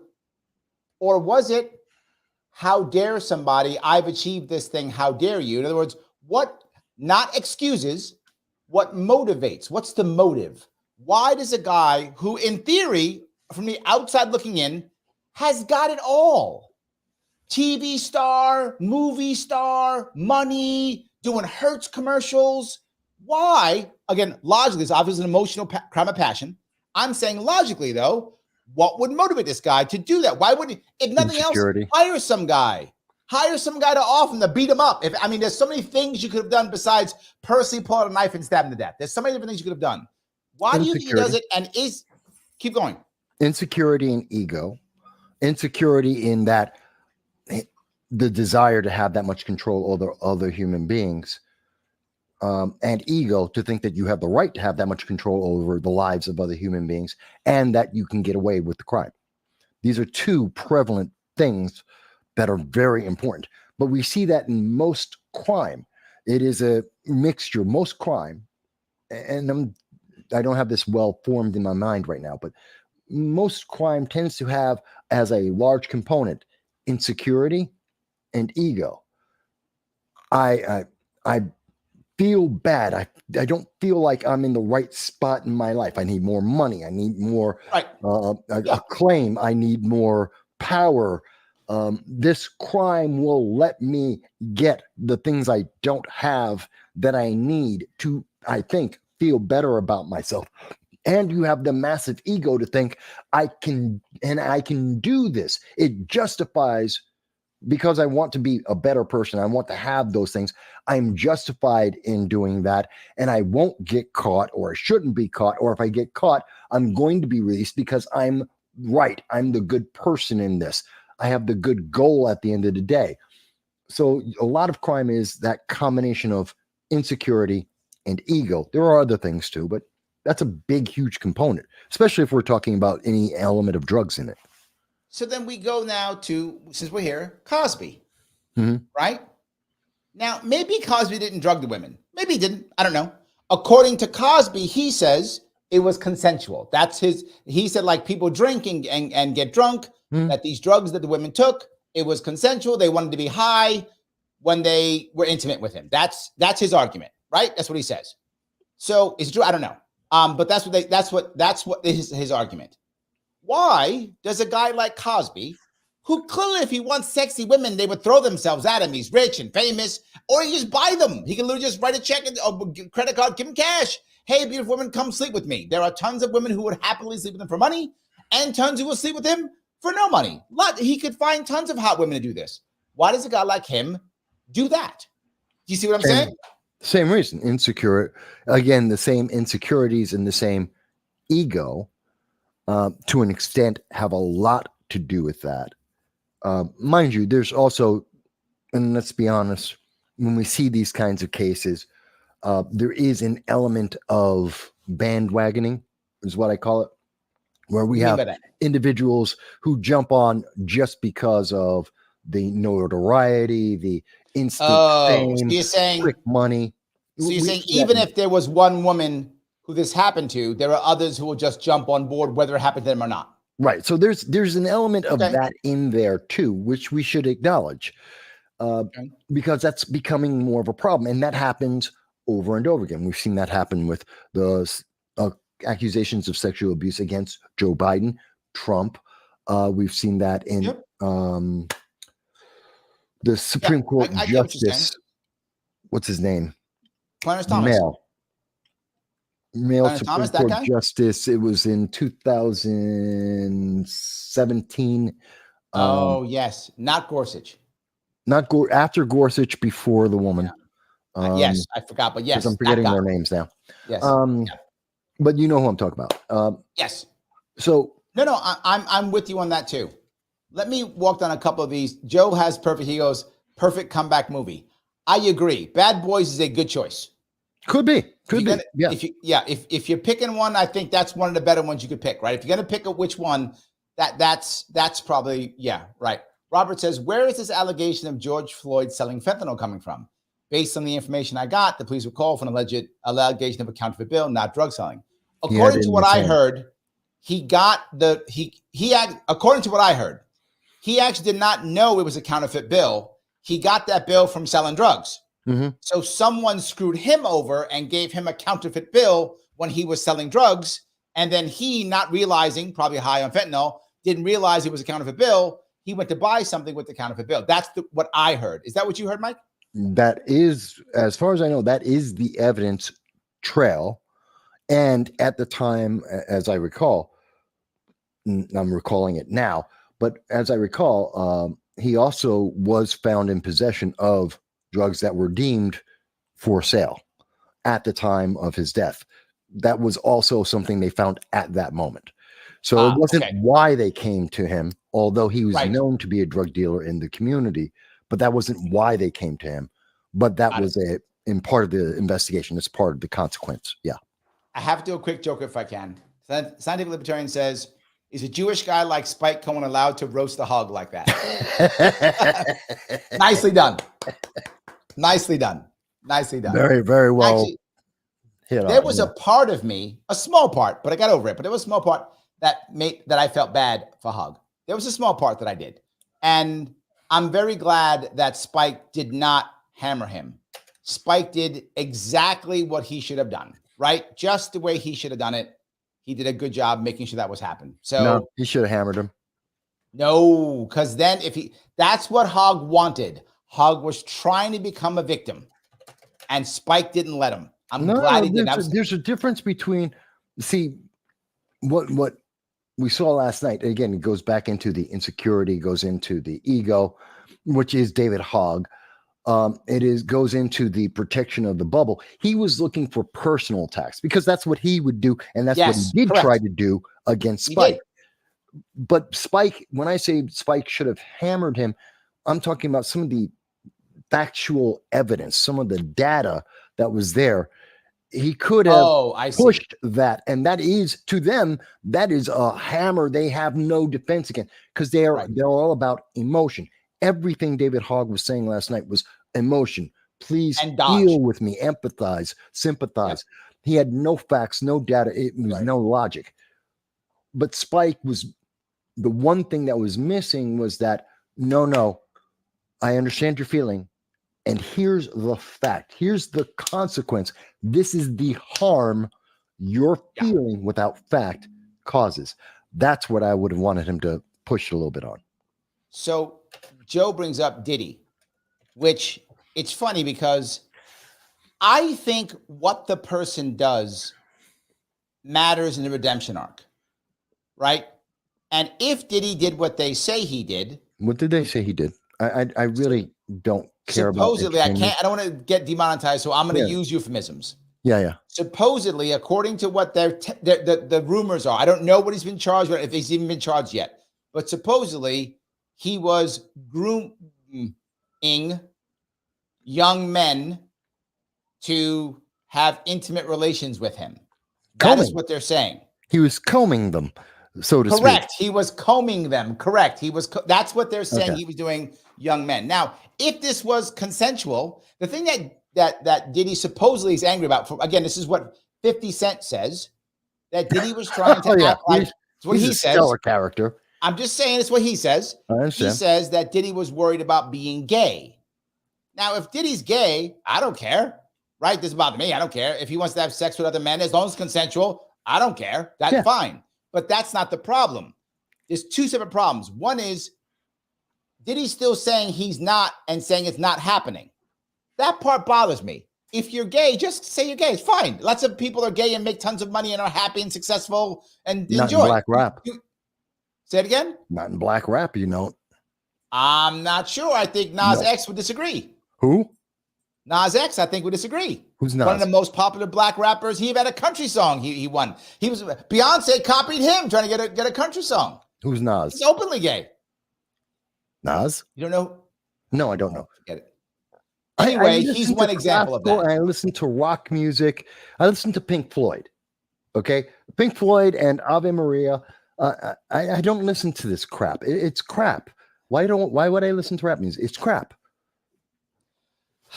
Sometimes, Mike. Okay. Let me keep going at least. My point being, if he was doing it with consensual adults, I don't care, but that's his image that he's trying to stop, right? I can't be the gay guy because I'm tough, rapper thug, I guess. But that seems not to make any sense. But anyway, that's his thing. But what if it was, to your point, combing young underage men, boys? If that's true, I don't know how you come back from that. I don't think there's no redemption arc at that point. Am I wrong? No redemption. You string them up. is the old way that people would handle that. Let me quickly add that in there. Whether or not that's the proper way to deal with individuals, and I'm talking about underage. When I'm saying we're talking about underage, 100%. I'm not talking about adults and consenting adults. That's absolutely those are two different things. But I'm talking about underage children. The old way is somewhat compelling to me. You're not the only one to say that. However, I don't like that. I understand a lot of people. Yes. I am more, let's be honest. I am I don't even want to say it's because I'm Republican or conservative. I am more law-abiding, forceful law enforcement. Mm-hmm. Law enforcement sometimes should be more extreme in some cases like that than a lot of people. And I'm willing to say, okay, but that's why I don't want to rule the world. I need people like you to moderate the worst of my tendencies. And I recognize that. My issue is, right, I actually believe in law too, believe it or not. I know I often act like I don't. I know. And the reason why I don't is because most laws that we have now aren't helping, right? I literally, and I believe this in my heart, if we took every single law that we passed in the last 30 years throughout the entire country and nullified every one of them, every single law we passed in the past 30 years across the entire country, every one, we'd be fine, because we still have murder and fraud and theft and the crimes that I think are actual crimes. The vast majority of the laws we've done in the past 30 years have been, do what I say. Do what I say. That is my problem with law. Most of it, and it is exceptions, obviously. I'm exaggerating a little bit, but you get my point. The vast majority of laws are do as I say, not you have harmed someone. If you harm someone, I have no problem with law enforcement, or even threaten people, right? Anything. I don't have a problem. But that's almost no laws do that. I mean, once in a while, but almost none do. It's just so rare that happens. And that's why I guess we've already covered most of the laws that are going to be dealing with you threatened or you are causing harm. We already have that law. Yes. Pretty much. Yes. And now it's coming. What we're getting now is, and a hate crime. Yes. Crime. Murder is pretty hateful. Crime. Murder is already hateful. Why do I need a hate crime on top? And what difference does that make to a life sentence? Yes. None. It's wasteful. That's political. That's all politics. We've moved the political element into a lot of the creation of laws, and mostly because no one reads the laws or the amendments before they pass them, and they're playing politics, political gotcha games. Yes. Well, Graham came out to help you out. It was Brett Kavanaugh. Yeah. And then Dave also Kavanaugh. So that helped. See, the chat was helping us out. No, chat was helping us out. Yeah. I am watching the chat back and forth. I know people get pissed off at me, but I am watching. Missy says it. Lil Nas X, she knew. See, it wasn't just me. Not my style of music at all. Me too. Could care less. Yes. Could care less about all of them. I'm just saying there is someone that absolutely does make money, openly gay, doesn't care. He's a rapper, doesn't care. He makes tons of money. Look, and that I know of has only dealt with consenting adults, which is all good. Enjoy your life. I have no problem that he can exist. Oh, wait a minute. Is he the devil one? Is he the one who's running around having a music video with him and the devil? Okay. Well, I know there's one rapper that did that, but again, not my realm. I'm not saying it's bad. Yeah. For Graham knows him too. It's your boy Graham. I don't care. What I do care. You and Young though, generational distance in relation to homosexuality and rap industry. See that? He does it. It can be done. I'm not saying it can't be done, but I think it's the overwhelming reality at this moment is it's not appreciated. Yeah, one guy's got it. Fantastic. Yeah. Oh, yep. Missy saying that Lil Nas is the one that did the music video with the devil. There we go. Yeah, not a classy guy. Part of the reason why I know nothing about him. You just said you like classic rock. Tons of that stuff in classic rock. What? Tons. Devil? Yeah. Ozzy Osbourne? Come on now. Ozzy ate a bat, yes. And I've never said that, oh, I'm into Ozzy Come Osbourne. on now. I never said I was into Ozzy Osbourne either. So, in any case, I do want to go to one, I guess, final idea. We've kind of gone all over the place. Notice how this is a natural conversation. It goes from one spot and goes all over. Yeah.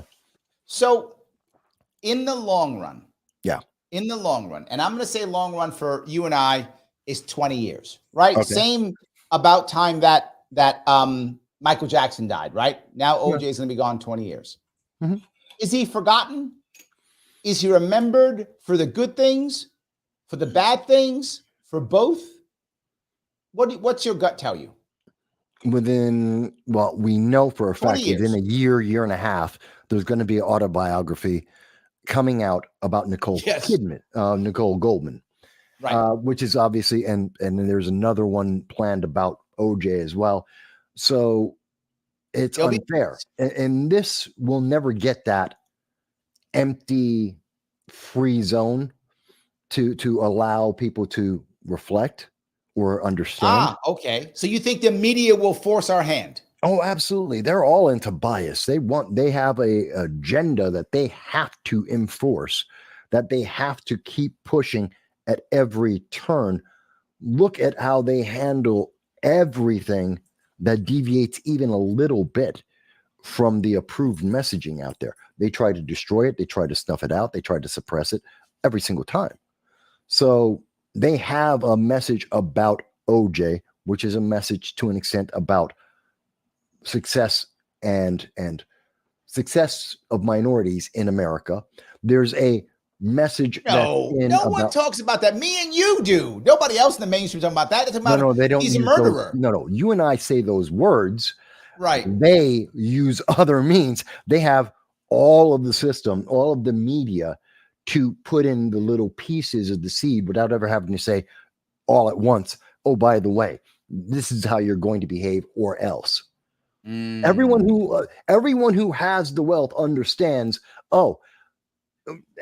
again, going to Bill Cosby, he's the example. Oh, you're wealthy, you're a minority, you're talking about Democrat policies that we don't like. Oh, and here comes your sexual abuse investigation. Same thing with Eric Adams. He was another very clear example. No one said, but this is what happens. It's 20 years from now. We'll never make it there. We'll never make it there. They will consistently say, oh, no, here's the message. This was the message. This is the only way he can be remembered. Don't think about any of the benefits or any other outcome other than evil, evil, evil. That's it. That's the only thing. I think you're right. And I think there'll be a movie or a TV series or a Netflix show or whatever is the appropriate venue they'll use. Medium they'll use. Right. And it'll be about OJ, and it'll be sensationalized, and it will be heavily about the murder and his final years in the murder. Mm-hmm. And I think you're right. That's how we will remember him. Yeah. Right. That's how we will remember him. If you look at, I'll even go to something that's even earlier. Yeah. Look at the movie Gandhi. Yeah. Right. Yeah. Good movie. Remember Gandhi and I love that movie. Yeah. I love the movie. Great movie, right? I love it. Won the Oscars. Yeah. Yes, great movie. However, the movie really makes Gandhi look amazing. And he was amazing, but he was also flawed. Yeah. And he was flawed. Yeah. Right. He had all kind of vision, and he was a socialist. He had all kind of problems. Yeah. And I still love Gandhi. Love Gandhi.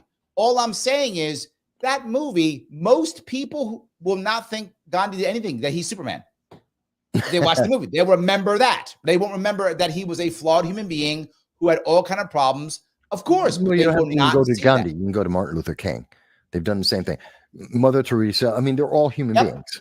They 100%. All have flaws. Yes. But now we see they're destroying Martin Luther King's image, because Martin Luther King, if you actually pay attention to what he said and much of what he did, is more Republican than current day Democrat or current day progressive.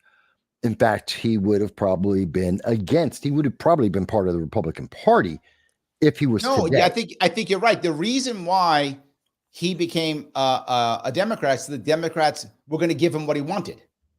Yeah. They literally said, we'll sign the stuff you want if you back us because we want the votes.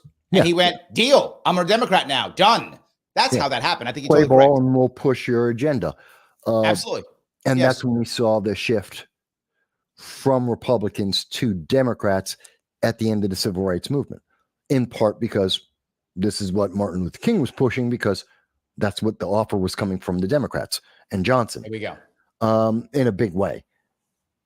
So you're seeing them now demonize Martin Luther King and reframe and rephrase and recontextualize him. Within a decade, maybe, I say decade, maybe two, you'll see Martin Luther King, Mother Teresa. Well, they've already done to Mother Teresa. Gandhi. They're all going to be demonized. They're all going to be horrible, flawed, evil people that didn't think right. They're already CRT. So you're saying because they're judging them by today's standards instead of judging them by their peer group. Absolutely. Critical race theory has consistently, since its creation and especially now, been crapping all over Martin Luther King, saying, nope, that's all wrong. They want the segregation. They want that division, that everything that he said, they're absolutely against. And they're trying to eliminate all of Dr. King's message. And this is what we're seeing consistently. So when I say OJ, same thing to OJ, same thing to Cosby, same thing to, and I think Will Smith, in the tamest element of it. He's already with you. Yeah. Yeah. Joe says founders are still mostly loved. They allowed slavery. No, they're not loved. I get shit on all the time. People ask me all the time. They say, who's your favorite president? And I always say George Washington. And they go, why? Why George Washington? He was a slave owner. I say, because I judge him by his peer group in time. He stepped down from power voluntarily. There is not there was literally not one prince in all of the world who would have done that. There's not one. And all the princes and kings and barons and dukes that we had across the world in the 1700s, none of them would have stepped down, and he did. That is, and because he stepped down, we have a republic. Because he stepped down. Because if he didn't, he had no one was going to compete against him. He was absolutely going to continue to be there as long as he wanted to. If he never said, I'm out of there, that's not what we're building, we would have a monarchy in the United States. Call it 100%. Whatever you want to, but it would be a monarchy. Yep, 100%. And that's why I don't think that a lot of people get mad at me when I say that. They go, well, he owned slave. He was a bad guy. So you can't listen to him. No. Look, you're right. You own slave. Agreed. But again, that makes him even, I'm not, to be, this is going to sound weird. I'm actually not mad that he owned slave. I am mad on one thing though. I'm mad he didn't free his slaves upon his death. That was a thing that people did at that time. Yeah, correct. That's my point. His peer group, many of his peer group actually owned slaves, of course, but they freed their slaves upon death. He did not. That's screwed up. However, he's still great. Still great president. Depends on how far south you were in owning slaves. The deeper into the south you got, the more you were involved in plantations, the less likely it was you were going to free your slaves. Correct. That's the whole thing about the 3/5 compromise. But even in that case, though, right? In that case, you did have slave owners who freed their house slaves. Yeah. Even they wouldn't feel, because they would sell the land off, or someone take over the land, but they would free their house slaves. True. And a lot of their house slaves were actually related to them. So they were freeing their kids. Dave Davis is right. Lincoln is being canceled today, I think. And a lot of people love Lincoln because they've romanticized Lincoln massively. But I think he's also one of the more unique. Hey, America loves Abe Lincoln. They make movies about him fighting vampires. Yes, that's correct. You don't hear anyone talking about Ben Franklin fighting off vampires or George Washington taking on Frankenstein or werewolves. Yep. It's only, so Lincoln is still loved, but he is being whittled away. Yes. And yes, Graham, slavery does exist in America. It also exists around the world. There are more slaves today than there has ever been. They just call it human trafficking or child trafficking. Yes, but there is one exception. Words to sound nice. But there is no longer chattel slavery. So there is something there. right? there's That chattel is a good slavery thing. in Africa. Yeah, there is. No, that's not true. No, it's not. If you are Boko enslaved in Haram. Africa, Boko if you Haram. are enslaved in Africa, second, Boko Haram. They no, do if even chattel. Boko Haram, no. If you are enslaved in Africa, even Boko Haram, your children are not slaves. Your children are not slaves. They're not. You are enslaved. Your children are not. So Okay, I chattel stand slavery corrected does not exist now.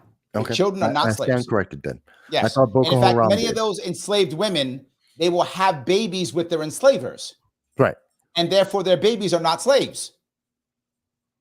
So Okay. chattel slavery, it does not exist. Horrible Okay. slavery does exist, but chattel slavery does not. And that's a good thing. I'm happy about that. That is a good thing. At least we've gone there. Someplace we've gone. We've gone to that at least. So, yes.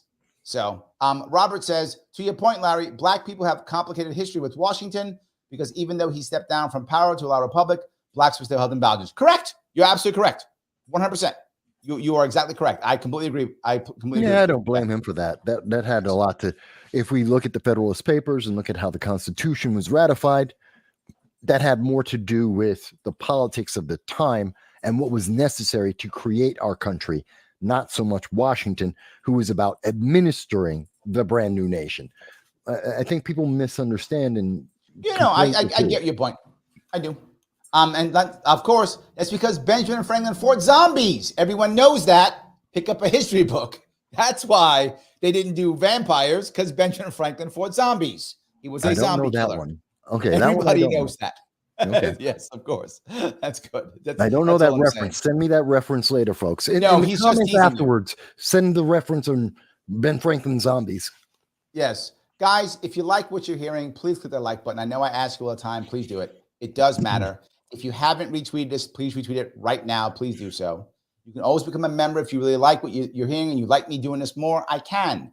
Become a member, click join, $29 per month. It is good. And please do me a favor. Follow Mike. Gave us 2 hours tonight. He didn't have to. He did. And I called him up because I had someone else scheduled and they rescheduled. And I called him up. He's like, all right, yeah, I'll do it. So he showed up to do this for us. So I appreciate it. Go follow him on Rumble. No sound bites allowed. It's very good. I appreciate you doing it. And he does give you tons of content. The guy is a workhorse. He gives you tons of content. You can get a whole lot from him. And he does laugh sometimes on that. Not as much as here. But he does sometimes laugh there too. He laughs more here than there, but he does laugh sometimes. Yeah. So in any case, guys, I want to say thank you so much for watching this evening. I appreciate it. I will be on tomorrow at 8. I'll be doing an AMA tomorrow at 8 p.m. I will also be on 2 more shows tomorrow. I'll be on Fina Benoan's live stream from 2 to 3 p.m. And I'll be on another show, as I get the right name of it before I mess this up, The Square Table Degenerates, tomorrow at 5:30. So if you want to go check that out, please do so. I will. And by the way, as I always say, once this stream is over, please head on back to wherever you watched it on and put a comment. Put it down. If you're done watching, once it's over, put a comment. Yes, that actually helps out with the Al Gore rhythm. So please do that if you can. I will see you all.